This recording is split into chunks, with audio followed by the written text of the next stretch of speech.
Well, welcome everyone to this week's Ministry Shift. I'm Adrian Stone, I'm the Vicar at Trentham, and I'm hosting this week's chat about self-care, which we know is quite a complex topic, particularly for ministers in church leadership.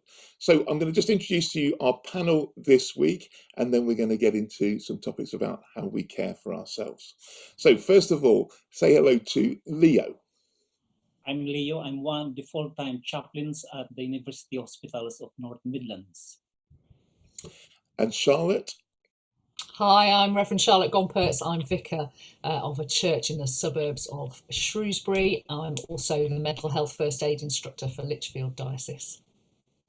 And Amanda. Hello, I'm Amanda Mallon. I'm the community outreach worker for St Andrew's Church in Wolverhampton, and I'm also a second-year ordinand. And Chris. Hello, I'm Chris Thorpe. I'm vicar of Shifnal, Sheriff Hales and Tong in Shropshire. And so we're going to be thinking today a bit about self-care, what that means for us as clergy, and just a quick personal story that just occurred very recently with the situation we're in at the moment. I had a phone call with 24 hours notice. Could I do a funeral for the next door vicar? His wife had come down with COVID. He since has come down with COVID as well. And we suddenly have to drop everything and care for a family in loss and grief in this really difficult situation. How do we manage to look after ourselves? So I'm going to ask first, go to Charlotte. Charlotte, you've got a history in mental health care. How do you look after yourself? What have you learned recently through the COVID pandemic? It's so hard, isn't it? And I think we need to remember that as church leaders, we're still human beings.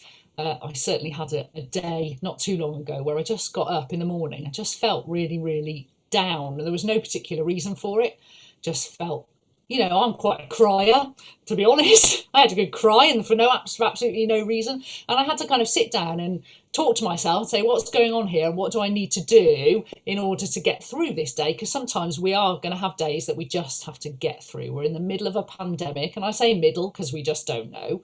And we need to absolutely care for ourselves. So I had to sit down. I got out, my cross stitching is something that I do. So I got out my cross stitch and I watched some of my favourite comedy on the TV. And it just those things that lift our spirits. And we need to know what they are, I think, for each of us. I think that's really a really important thing, that we need to know what the things are that are going to lift our spirits and give ourselves permission to do them. Thanks, Charlotte. I'm going to go over to Chris now. What have you learned about self-care in the last few weeks, Chris?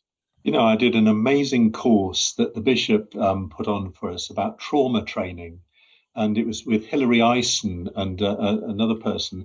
It was fantastic. One of the best images they gave us was that when you're in an aeroplane and there's a problem and the oxygen mask come down, they say, put yours own on first before you try and help anyone else. And that was just such a strong image for me of, we've just got to do that. We've got to, in these groundhog days that we're stuck in, we've just got to find a way of looking after ourselves. So I've been doing a lot of thinking about that. And what does that look like for you on a maybe a daily basis then, Chris? Well, it really, we're doing a daily walk still, and that's essential. Tim Peake was on Desert Island Discs, the astronaut, and he said, you've really got to put structure in your day. And that structure is really important for me personally. So morning prayer, the daily walk in the middle of the day. So we do that 12 to 1, not today, obviously. And trying to just make sure that there's structure to the day. Thanks, Chris.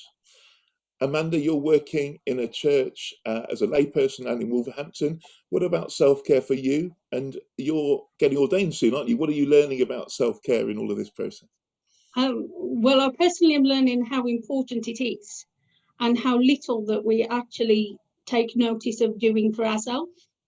To pick up on what Charlotte said, I've found lately there are much more of a human doing than a human being. And even if I do manage to carve a bit of time out, it's really tempting to do other things. So if I find myself with 10 minutes, which I'm supposed to be looking after myself, I often think, oh, I'll just give this person a call, check on them. So nail art is something I was actually quite interested in, but something I haven't really done for ages. So I've got back into doing that. And not only do they look pretty and make me smile when I see them, but it also means I can't touch anything for a couple of hours while they're wet. So I have no choice but to sit and take that time to just de-stress and chill. Well, thank you. And Leo, you're obviously in the thick of things in the hospital in Stoke and in Stafford, and I know you do a wonderful job there. So how are you looking after yourself at this time as well? When it comes to self-care, our hospital has provided us with so much facilities. We have a supportive chaplaincy team that regularly reviews our rest assessment, as well as our annual induction training. And our hospital also provided us with regular staff service that measures our stress levels. And we've been also equipped with psychological first aid. And in fact, our charity office had given us a new staff rest areas. And we've been provided also with lateral flow test kit that we can test ourselves twice a week for virus. And we all have been fully vaccinated. But in all of these facilities and support, I realized during this lockdown that I am entirely responsible for the wellness of my own nervous system. And that the better I know myself and have a psychological well-being, the better equipped I am to strengthen my body and my emotions, as well as to strengthen my inner experience that allows me to look after all our inpatients.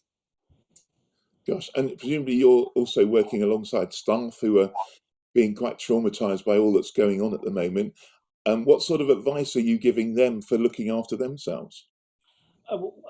I always say a few sentences really when I say that when we are no longer able to change the situation, we're actually challenged to change ourselves. And it's just a matter really, I keep telling them that there is no amount of anger or amount of fear or anxiety that can actually change the whole situation. So we just have to go on. Thanks for that, Leo. And obviously, in a crisis like this, there's an opportunity to change the way we do things. I wonder, Amanda, I'm going to come back to you. Is there any thoughts about the way that you will do things, particularly when you get ordained in the future?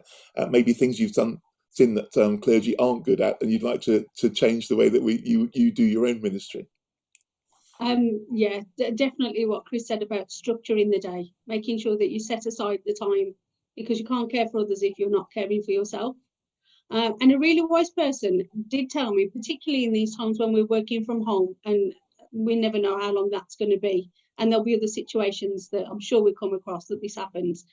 But a wise person did say, put your work shoes on when you're working and take them off when you're not. And I thought that is definitely something I've been doing since, and I found it really beneficial and will continue to do. That's really helpful. Thanks for that. What about you, Charlotte? What have you got that you'd like to make a permanent change for the way that you do things? I think that it's already been mentioned, but the getting out for a walk every day. We've got a lockdown puppy is the addition that we've had to our family for some bizarre reason. We've got 2 dogs now, not that they're particularly fond of each other, but that's another story. But obviously the great thing about dogs is they insist on going out at least once a day.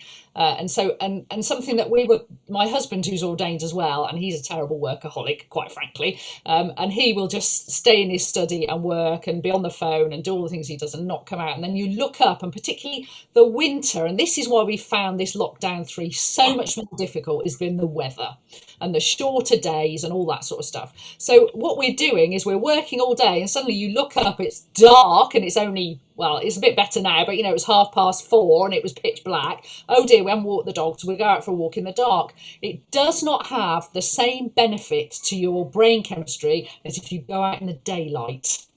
So, going out middle of the day or catching the blue sky. Well, I don't know about you, but we've had a few bits of blue sky the last couple of days here in Shrewsbury. And I've been like, right, get your shoes on, we're all getting out. So that's been really, really helpful. I share my house with, there's 4 of us. I've got 2 teenagers. So if the internet starts going wonky, it's because, teenagers are internet vampires, quite frankly. And it's all a bit wobbly every now and again.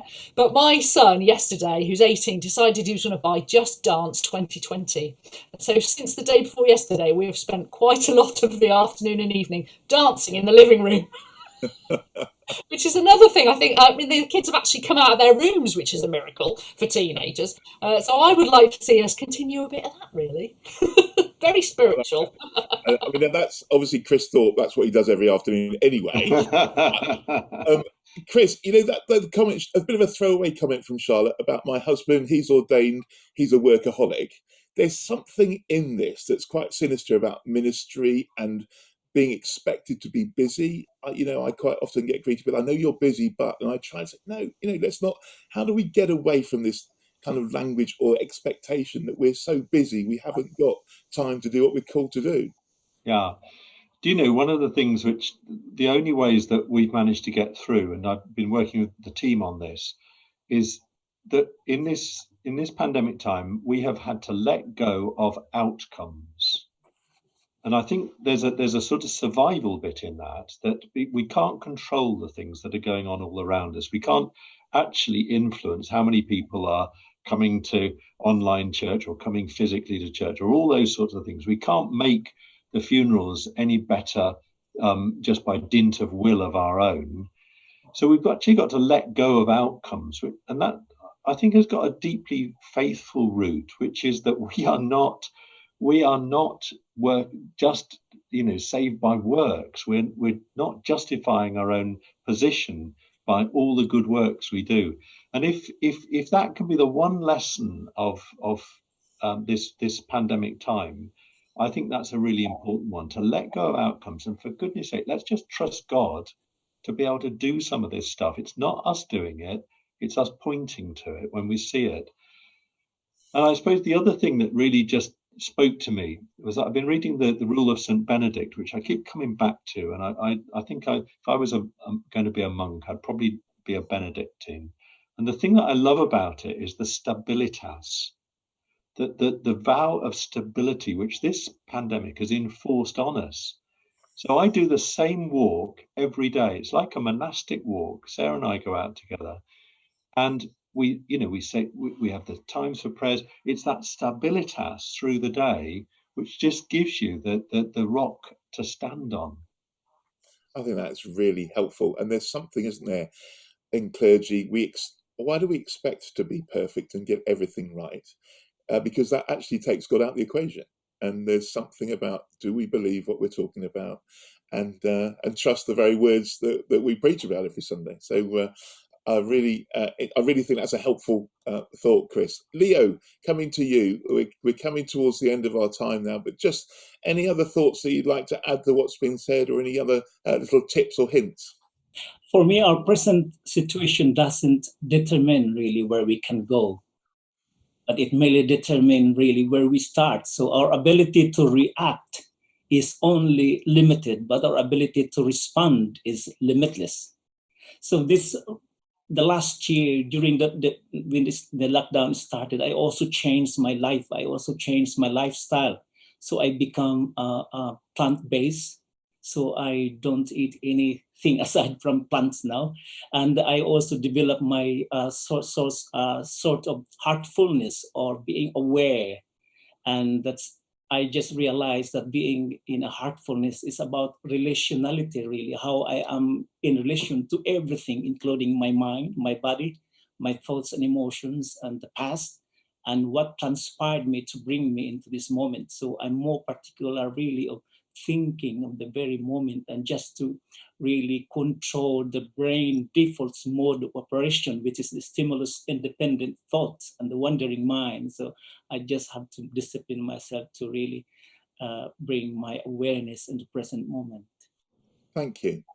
Thanks ever so much for all of that. But should we just take a moment just to just a bit of space for our own thoughts and prayers?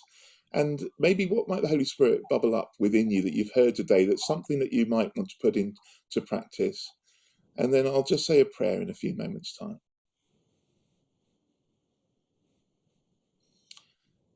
Lord, thank you. Thank you for our partnership in the gospel. Thank you for your goodness. Help us, Lord, to know how loved we are, and to not to put too much expectation on ourselves. And in all of this, Lord, help us to care for ourselves, that we might model something of how much you love us to our communities and those that we serve. We ask this in Jesus' name. Amen. Amen. Amen. Well, thank you for listening. I do hope you can tune in next Tuesday. We're going to be thinking about interim ministry. What is it, how it works, and what its place might be in a time of shifting ministry. God bless, and see you soon.